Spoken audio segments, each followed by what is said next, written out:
Look at here, Buster. What I'm trying to say is Construction Stories Part 131. Break from reality for a second here. You.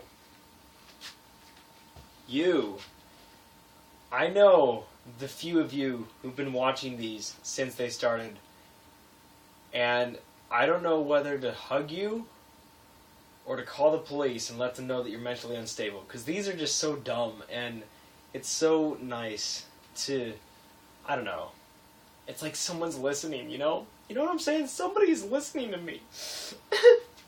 I want to say thank you. You guys are great. I love your comments. I love asking for your comments and stuff. And big news, today was my 4th to the last day. So after tonight, I have 3 more construction stories, and then it's done. It's over. It's all over, man. We're done. We're not done yet. We still got 3 more days, nights, yeah. So it's 12:15, and when construction stories are done, I'm gonna actually just make you guys some cool videos. It'll be fine. It'll be cool. Whatever. It's like 12:15 or whatever. Freaking! I almost died today. It's taking a left turn going to work. You know, when there's 2 sides of the road, there's a 4-way intersection, and 2 sides of the road we're taking left turns. So that means it goes like this. They go like that. See this?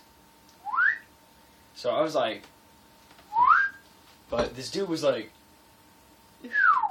and he went straight, right? He's going straight across the road while everybody else is turning left, because there's a green light for the left turn and a red light for the go across the road turn. Straight. And so I'm like, wait, huh? And it barely really registered, because they come out pretty near you and then they turn, but then I saw this dude wasn't turning at all, so I'm like, engage. And like, I had that split second, that adrenaline moment where I was like, cars maybe 7 feet away from me. I'm in my car. That's bad. Maybe if I hit the gas and turn to the left and then to the right and go around him, and then I can not die. Cool, let's go with that. And then like time re-engaged and was like, holy, and yeah, so I didn't die. I didn't even get nicked. But that was just really dumb. Like, who does that? Really? I didn't even get to honk at the guy, because he was already like across the street with his genius plan of going straight across when nobody else was.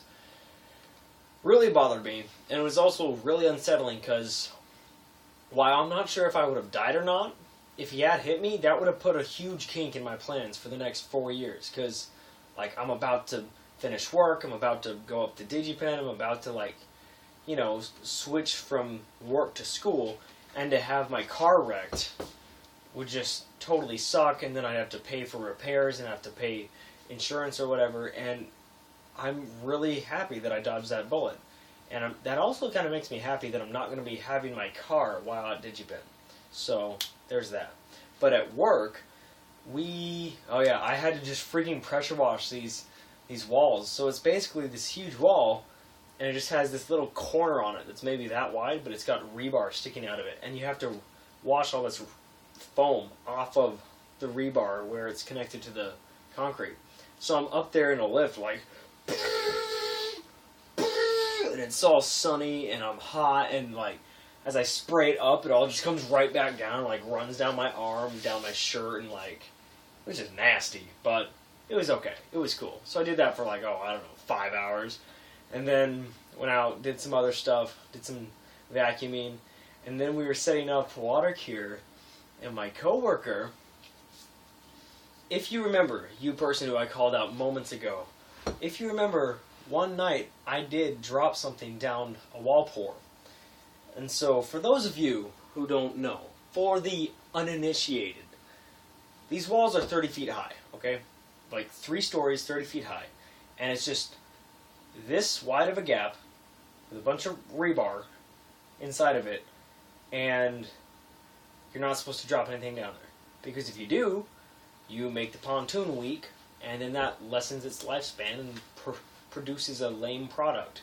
So when people drop something down the pour, it hits the fan. People are like, go, go, go, go, get to the chopper, and we're code red. And there's like submarines going around and sirens flaring. And no, none of that happens. But people do flip out. And so I had dropped a piece of wood down the pour one time, and people were pissed, and I was like scared and ashamed, and I was like, I'm so sorry. And so I know how it feels to suck.